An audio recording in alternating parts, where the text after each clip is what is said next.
ಓಡುತ್ತಾ ಮಹಾರಾಜನೇ, ಉತ್ತರದ ಸಾಮ್ರಾಟ್ ಹರ್ಷವರ್ಧನನು ತನ್ನ ಭಾರೀ ಸೇನೆಯೊಂದಿಗೆ ನಮ್ಮತ್ತ ಬರುತ್ತಿದ್ದಾನೆ. ಪೂಲಕೇಶಿ, ಉತ್ತರದ ಚಕ್ರವರ್ತಿಗೆ ದಕ್ಷಿಣದ ಧರೆಯ ಸ್ಪರ್ಶ ಬೇಕಾ?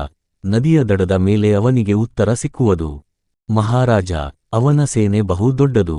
ತಂತ್ರ, ತಾಳ್ಮೆ, ಧೈರ್ಯ ಎಲ್ಲವೂ ಅಗತ್ಯವಿದೆ. ಅವನ ಸೇನೆ ದೊಡ್ಡದಿರಬಹುದು, ಆದರೆ ನಮ್ಮ ಧೈರ್ಯವು ದಕ್ಷಿಣದ ಶಿಲೆಯಂತೆ ಕಠಿಣ. ನಾವೆಲ್ಲ ಒಂದಾಗಿ ನಿಲ್ಲೋಣ. ಕತ್ತಿಗಳ ಹೊಳೆಯುವುದು, ಬಿಲ್ಲು ಬಾಣ ತಯಾರಿ.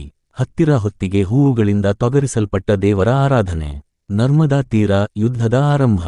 ಭಾರೀ ಶಬ್ದ, ಕುದುರೆಗಳ ಹೊಡೆತ, ಸೈನಿಕರ ಘೋಷಣೆ. ಹರ್ಷವರ್ಧನ, ನೀನು ನದಿಗೆ ಬರದೇ ಇರಲು ಸಾಧ್ಯವಿಲ್ಲ, ಆದರೆ ನೀನು ಬದುಕಿ ಹೋಗುವುದರಲ್ಲಿ ನನಗೆ ಅನುಮಾನ. ಪೂಲಕೇಶಿ ಕತ್ತಿ ಎತ್ತಿ, ನದಿಯ ನೀರು ಮಾತ್ರ ಹೋಗುವುದು, ದಕ್ಷಿಣದ ಮಣ್ಣು ನನಗೆ ಮಾತ್ರ ಸೇರುವುದು. ಹರ್ಷವರ್ಧನನ ಸೇನೆ ಭಗ್ನವಾಗುತ್ತಿದೆ. ಅವನು ಹೊಡೆತ ತಿಂದಂತೆ ತನ್ನ ಸೇನಾಪತಿಗಳ ಜೊತೆ ಓಡುತ್ತಿದ್ದಾನೆ. ಎಲ್ಲ ದಿಕ್ಕುಗಳೊಳಗೆ ದಕ್ಷಿಣವೇ ತಾಯಿ.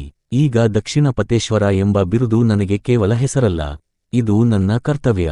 ಹೂವಿನ ಹಾರಗಳಿಂದ ಕವಿದ ಮೆಟ್ಟಿಲುಗಳು, ವಿಜಯದ ಘೋಷಣೆ, ಭಕ್ತರ ಮೆರವಣಿಗೆ. ಈ ಜಯ ನನ್ನದು ಅಲ್ಲ, ಇದು ದಕ್ಷಿಣದ ಹೆಮ್ಮೆಯ ಜಯ.